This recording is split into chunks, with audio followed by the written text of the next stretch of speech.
ಇದು ಕಾರ್ನರಲ್ಲಿ ಒಂದೇ ಕಡೆ ಡಬಲ್ ಕ್ರೋಶಾ ಸ್ಕ್ವೇರ್ ಬರೋಕ್ಕೆ ಒಂದೇ ಕಡೆ ಫಸ್ಟ್ ಡಬಲ್ ಕ್ರೋಶಾ 3 ಹಾಕಿದ್ದೀನಿ. ಇಲ್ಲೊಂದು ರೌಂಡ್ ಕಾರ್ನರಲ್ಲಿ 3 ಹಾಕಿ ಪುನಃ ಒಂದು ಚೈನ್ ಹಾಕ್ತೀನಿ. ಒಂದು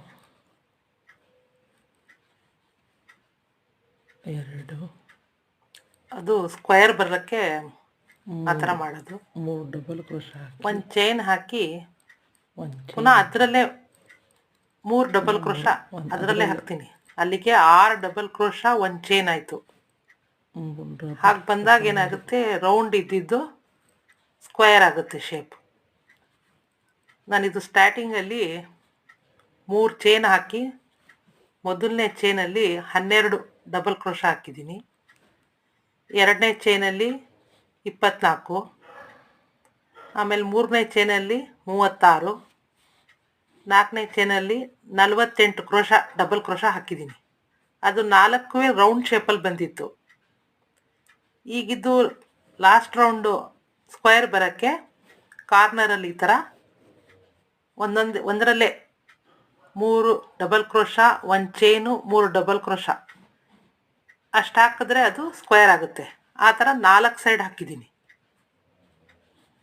ಆ ಥರ 4 ಸೈಡ್ ಹಾಕಿ ಪುನಃ ಪಕ್ಕದಲ್ಲಿ ಎಲ್ಲ ಒಂದು 3 ಚೈನ್, ಒಂದರಲ್ಲೇ 3 ಡಬಲ್ ಕ್ರೋಶಾ ಹಾಕ್ಕೊಂಡು ಹೋಗಿದ್ದೀನಿ.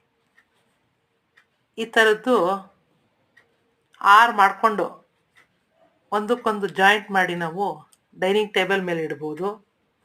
ಪೂಜೆ ಸಾಮಾನು ತೊಗೊಂಡು ಹೋಗ್ಬೇಕಾದ್ರೆ ಅದನ್ನು ಮುಚ್ಚಕ್ಕೆ ಇಟ್ಕೋಬೋದು. ಇಲ್ಲ ಅಂದರೆ ಶೋ ವಾಸ್ ಕೆಳಗಡೆ ಇದನ್ನು ಹಾಕ್ಬೋದು. ಕಾಫಿ ಟೀ ಟ್ರೇ ಇಡೋಕ್ಕೆ ಇಟ್ಕೋಬೋದು. ಇದು ನೋಡೋಕ್ಕೆ ಚೆನ್ನಾಗಿ ಕಾಣಿಸುತ್ತೆ.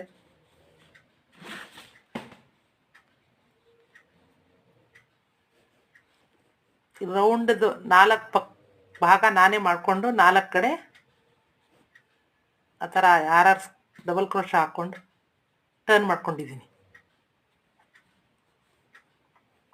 ಅದು ರೌಂಡ್ ಹೋಗಿ ಲಾಸ್ಟಲ್ಲಿ ಸ್ಕ್ವೇರ್ ಶೇಪಿಗೆ ಬಂದಿದೆ.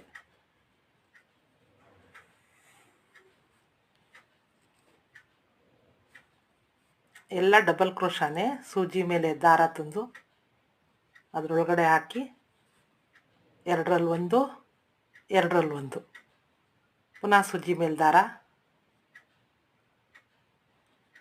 ಲಾಸ್ಟಲ್ಲಿ ಇದು ಲಾಕ್ ಮಾಡಿದ್ದೀನಿ.